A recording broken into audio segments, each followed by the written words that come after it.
একটু সাবধানে হাত খোলো এখানে।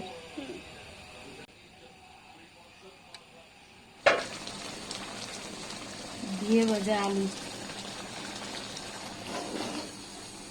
রাখো তো একটু। কি ঠিক আছে? না আমার সাদা টুকু ভালো লাগে। আরো ছেড়ে দেবো।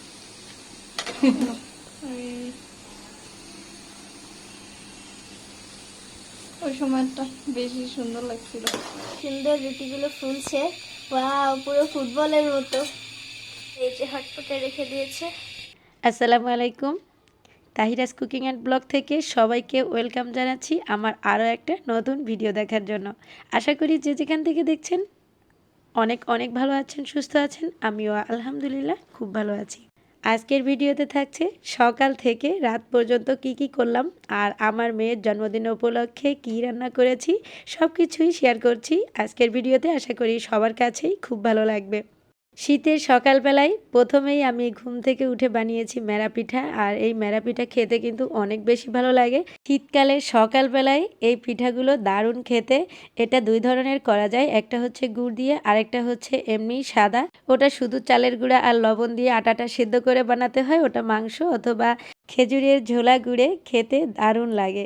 আর আরেকটা ঝোলা গুড়েই এই যে আমি তৈরি করেছি, এটা নারিকেল আর গুড় দিয়ে তৈরি করতে হয়।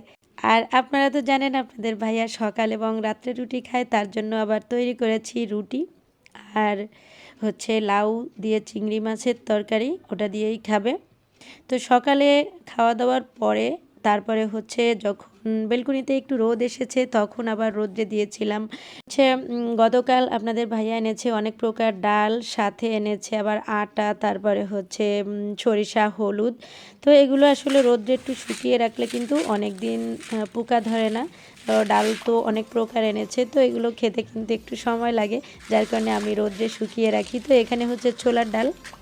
তো এই যে দেখেন, এই যে যেটা এটা অ্যাঙ্কার ডাল না, এটা ছোলা ছোলা বুট যেটা, ওই ডালটা। তো তারপরে এনেছে হচ্ছে আটা, আর আপনাদের ভাইয়া কিন্তু এই আটাটাই খায়, হোল হুইট আটা।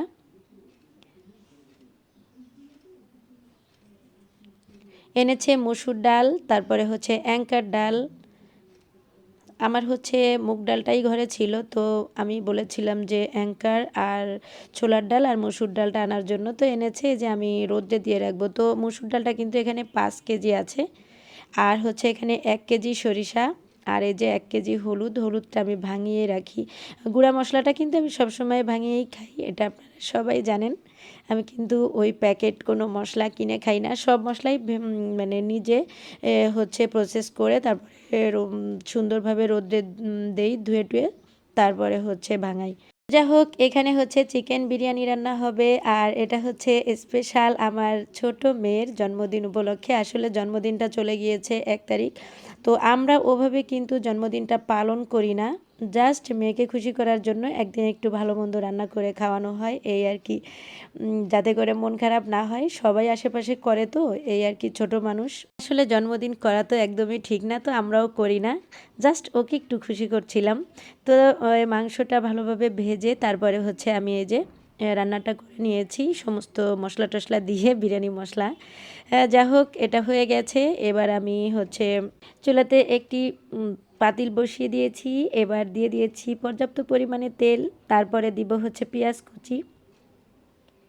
আর সমস্ত মশলা দিয়ে যেহেতু মাংসটা রান্না করা হয়ে গেছে, এর মধ্যে কিন্তু কোনো মশলাই ইউজ করব না, জাস্ট শুধু পেঁয়াজটা একটু তেলে ভেজে আর সামান্য একটু ঘি দিয়ে দিব, আর একটা কাঁচামরিচ দিয়েছি, যেহেতু আমি পর্যাপ্ত পরিমাণে যতটুকু মশলার প্রয়োজন আমি দিয়ে দিয়েছি। তারপরে যখন পেঁয়াজটা একেবারেই গোল্ডেন ব্রাউন কালার চলে আসবে, তখনই কিন্তু ধুয়ে রাখা চালগুলো আমি দিয়ে দিচ্ছি। আর আমি এখানে আজকে 1 কেজি পোলাও চালের বিরিয়ানি করছি, তো 1 কেজি চালের সাথে আমার 2.5 কেজি নিয়েছি মাংস। বিরিয়ানিতে কিন্তু একটু মাংসর পরিমাণটা অবশ্যই বেশি লাগে, মানে ডাবল দিতে হয়, বা ডাবলের বেশি দিলেও আরও ভালো। তো আমি এখানে 1 কেজির সাথে 2.5 কেজি নিয়েছি। এবার চালটাকে সুন্দরভাবে ভেজে নিচ্ছি, যতক্ষণ না পর্যন্ত শনশন আওয়াজ উঠে যায় ততক্ষণ পর্যন্ত ভেজে নিতে হবে। খুব সুন্দরভাবে ভেজে নিলে কিন্তু একদমই বিরিয়ানিটা ঝরঝরে হবে। এরপর যে দিয়ে দিচ্ছি টেস্ট অনুযায়ী লবণ, লবণ দিয়ে এবার 4 থেকে 5 মিনিটের মতো ভেজে নিয়েছি চালটা। বিরিয়ানি, তেহারি অথবা পোলাও রান্নার ক্ষেত্রে কিন্তু দুইভাবেই করা যায়, একটা হচ্ছে চাল ভেজে আরেকটা না ভেজে। তো আজকে আমি ভেজে শেয়ার করছি, অন্য আরেকদিন কিন্তু আমি শেয়ার করব না ভেজে। তো না ভেজেও খুব সুন্দর ঝরঝরে পোলাও বিরিয়ানি কিভাবে রান্না করা যায় সেটা আমি আপনাদের সাথে শেয়ার করব। তো এই যে এখানে ভালোভাবে ভাজা হয়ে গেলে এবার দিয়ে দিচ্ছি গরম পানি। অবশ্যই গরম পানিটা দিতে হবে, যতটুকু চাল তার দ্বিগুণ পানি দিলেই কিন্তু হয়ে যাবে। এটাই হচ্ছে পারফেক্ট ঝরঝরে পোলাও বা বিরিয়ানি কিভাবে রান্না করবেন সেটাই। তো আমার এখানে 4 কাপ চাল আছে, আমি 8 কাপ দিয়েছি পানি। আর আমি কিন্তু এখানে গোটা মশলা দিয়েছি, এলাচ, দারুচিনি, লবঙ্গ, গোলমরিচ, সেটা বলতে ভুলে গিয়েছিলাম। যখন পানিটা শুকিয়ে অল্প অল্প নিচেই পানি থাকবে, ঠিক সেই মুহূর্তে আমি রান্না মাংস আর ভেজে রাখা আলুগুলো দিয়ে দিচ্ছি। ঘিয়ে ভাজা আলু, আলুটা ঘিয়ে ভেজে দিলে আমি টেস্টি। আমি এই আলুগুলোকে কেটে তারপরে হচ্ছে একটু লবণ আর হচ্ছে জর্দার রং দিয়েছিলাম। আসলে ক্যামেরার মধ্যে একটু বেশি কালার মনে হচ্ছে, এত কালার ছিল না। তো এবার মাংস আর আলুটাকে ভালোভাবে চালের সাথে মিশিয়ে নিচ্ছি। আর বিরিয়ানির পারফেক্ট টেস্ট পেতে হলে অবশ্যই আলুগুলোকে ঘিয়ে ভেজে নিতে হবে। আর বিরিয়ানির ক্ষেত্রে কিন্তু মেশাতে হয় এই পর্যায়ে। আর তেহারি যদি রান্না করেন সেক্ষেত্রে আপনি যখন মানে পানিতে বলক চলে আসবে তখনই কিন্তু মাংসগুলো দিয়ে সুন্দরভাবে নেড়েচেড়ে মিশিয়ে নিতে হয়। তো এই পর্যায়ে দিয়ে দিচ্ছি হচ্ছে তাওয়া। তাওয়া না দিলে কিন্তু পুড়ে যাবে নিচে, তো অবশ্যই তাওয়া দিবেন। তারপরে হচ্ছে আমি একটু জর্দা রান্না করছি, যেহেতু বিরিয়ানির সাথে জর্দাটা খেতে অনেক বেশি ভালো লাগে, তো জর্দাটা শেয়ার করিনি। এখানে জর্দা রান্না করেছি কিন্তু ভাতের চাল দিয়ে। আর অনেক বেশি দিয়েছি হচ্ছে মোরব্বা খেতে অনেক বেশি সবাই পছন্দ করে, তার জন্য দেখতেই পাচ্ছেন খুব বেশি মোরব্বা দিয়ে আমি এই যে রান্নাটা করে নিচ্ছি। আর ঘি দিয়েছি 3 টেবিল চামচ পরিমাণ, আর রান্নার তেল দিয়েছি 3 টেবিল চামচ পরিমাণ। সব কিছু দিয়েই কিন্তু রান্না করছি। আর এটা পোলাও চাল ছাড়াও কিন্তু ভাতের চালে করা যায়। আমার কাছে পোলাওয়ের চাল থেকে আপনি যদি ভাতের যে মিনিকেট চাল দিয়ে করেন ওটা আমার কাছে লাগে আরও বেশি ভালো। তো এই যে হয়ে গেছে, খেতে কিন্তু দারুণ লেগেছিল। আর এদিক থেকে আমাদের বিরিয়ানিটাও কমপ্লিট। এই যে রান্নাটা একেবারেই শেষ। আর খেতে কিন্তু জাস্ট অসাধারণ, অনেক বেশি টেস্টি হয়েছিল, সবাই ভীষণ ভীষণ পছন্দ করেছে। আর এই মজার খাবারটা আপনাদের ভাইয়া কিন্তু অনেক মিস করেছে, যেহেতু ব্রয়লার মুরগি দিয়ে আমি করেছি। তো তিনি হচ্ছে ব্রয়লার মুরগি খান না, মাঝে মাঝে তার জন্য অন্য কিছু করা হয়। তো আজকে মানা করছিল যে আমার জন্য কোনো কিছু করবা না, তো আর করা হয়নি। কি আর করা, আমরাই খেয়েছি। আর আমার মেয়ে তো অনেক অনেক বেশি খুশি হয়েছে। আর আমার বাচ্চারা কিন্তু অল্পতেই অনেক বেশি খুশি থাকে, এটাই আমার সবচেয়ে বড় পাওয়া।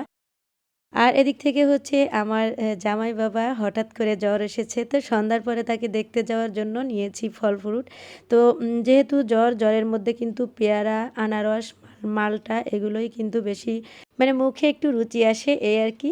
তো এই ছিল আজকে সকাল থেকে সন্ধ্যা পর্যন্ত আমার ছোট্ট একটি ভিডিও। তো আজকের মতো ভিডিওটি এখানেই শেষ করছি। কেমন লাগলো কার কাছে অবশ্যই কমেন্ট করে লিখে জানাতে একদমই ভুলবেন না।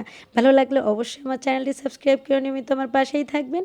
দেখা হচ্ছে নেক্সট ভিডিওতে, সেই পর্যন্ত সবাই ভালো থাকবেন, সুস্থ থাকবেন এই কামনায়। আল্লাহ হাফেজ।